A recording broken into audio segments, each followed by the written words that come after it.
are so many AI tools out there, it can be kind of overwhelming to know where to start looking or which one to use. But don't worry, there's an AI for that. So if you go over here to ChatGPT 4, go to the plugin store, and what we're going to do is enable this plugin. There is an AI for that. Has this icon here, and once it's enabled, you can go ahead and ask, what is the best AI tool for text-to-speech?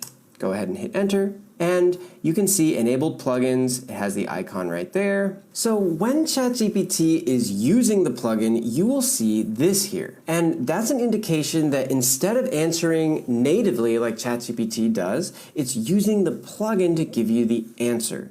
So depending on what you ask and what you have enabled, if that combination correlates, then you will be correctly using the plugin to answer your question. So as you can see here, we asked, what's the best AI tool for text-to-speech?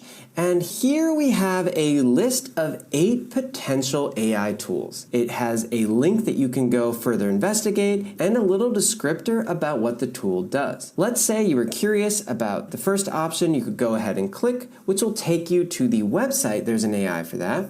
Here is a more in-depth explanation about the tool and a link to the website so you can go check out the tool's website itself. You can also click this drop down and you'll see here's the name of the first tool we clicked on, and you can say, oh, okay, here's the name of another tool, here's another one and another one, and you'll notice that this is actually a much longer list of potential text-to-speech AI tools. So if you were not happy with the 8 tools it picked for you, you could click this drop down and further investigate some of the options that it didn't present. We asked, what are the best free AI tools for generative image creation? And we have a list of 9 contenders here. I also asked, what are the best AI tools for making music? And here we have 10 AI tools it recommends us. Of course, if we were curious about one of them, we could go ahead and click on the link, go to the website, read a little bit more. If we liked what we see, we can go to the AI tool's own website here.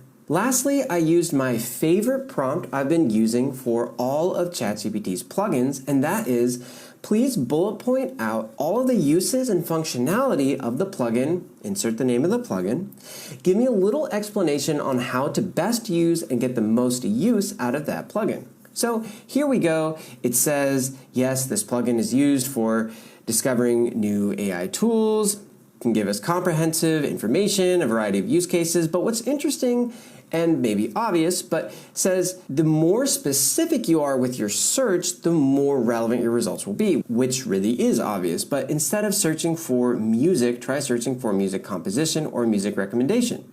So this was a good reminder that during my searches, I maybe could have been a little bit more specific. It goes on to say if you didn't like your answer, you could iterate and change your prompt. You want to do your own research to find the AI tool that really best suits your use case. This plugin is very simple to use but can save you so much time in research, so I highly recommend you use it.